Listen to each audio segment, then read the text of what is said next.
What does it mean to be human?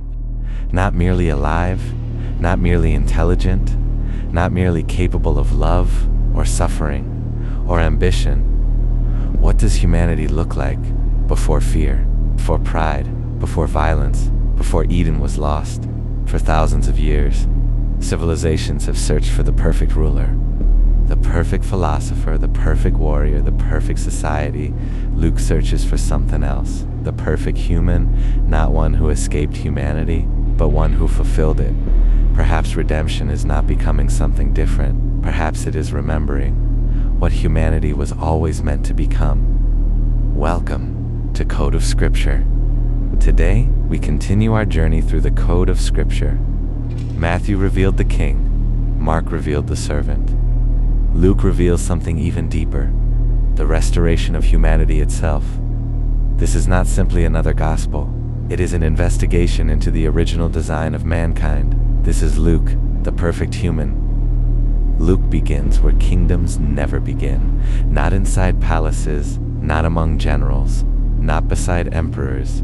He begins with ordinary people, an elderly priest, a barren woman, a teenage girl, a carpenter, shepherds sleeping beneath open skies. Why? Because Luke quietly introduces one of Scripture's greatest reversals.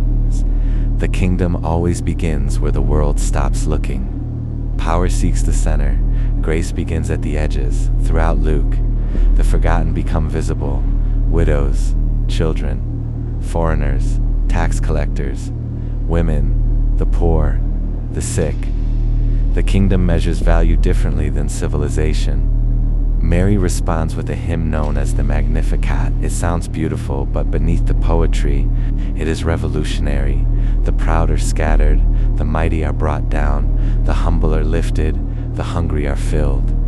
The rich leave empty. Notice the pattern. Luke introduces the kingdom upside down, everything humanity built upon pride. God rebuilds through humility. The Magnificat becomes more than praise. It becomes the operating system of the kingdom. Power serves, greatness kneels. The highest become lowest, the lowest become honored. Matthew traces Jesus to Abraham. Luke continues further, much further, all the way to Adam. This matters. Adam represents humanity before division, before nations, before tribes, before borders. Luke quietly tells the reader, this story belongs to everyone. The gospel is not merely Israel's restoration, it is humanity's restoration. The genealogy becomes a bridge stretching from Eden to Christ. The first Adam introduced separation. Luke presents Jesus as the beginning of a restored humanity. Luke records more healing than any other gospel. Look closely. Every healing restores something lost in Eden. Blind eyes receive sight, the deaf hear, the crippled walk, the isolated return to community. Even demons, symbols of disorder and fragmentation, are cast out. These miracles are not random. Each one restores another piece of the human image. Luke is quietly saying, salvation is not merely forgiveness, it is restoration. The image of God inside humanity begins shining again. Perhaps no parable carries more symbolic depth. A traveler leaves Jerusalem. Jerusalem often symbolizes communion with God. He descends toward Jericho. Jericho symbolizes descent into the fallen world. The traveler is stripped, beaten, left half alive. Humanity after Eden. Religion passes by, power passes by, knowledge passes by, mercy stops. The Samaritan becomes the unexpected image of compassion. Luke quietly asks, who truly reflects God?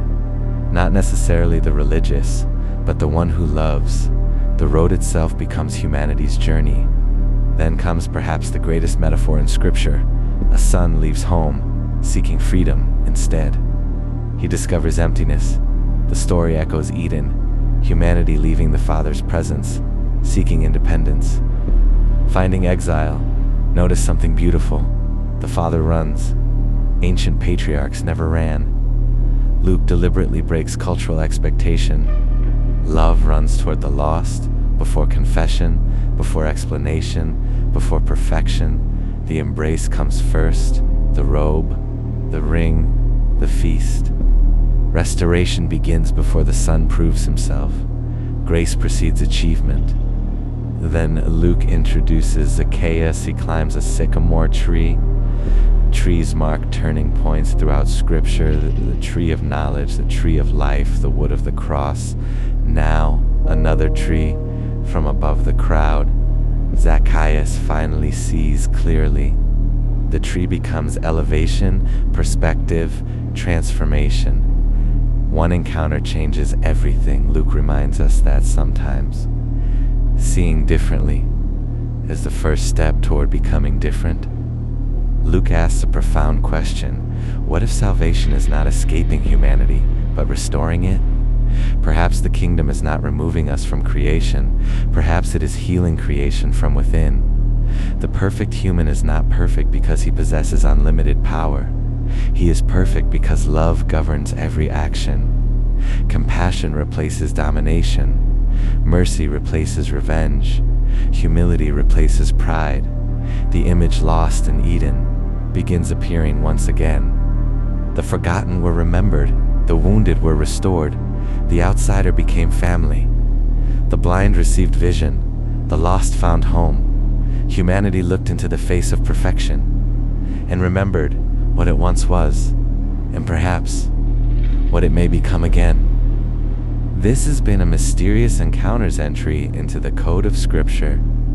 The archive is never closed. Sometimes the greatest mystery is not who God is, but who humanity was created to become.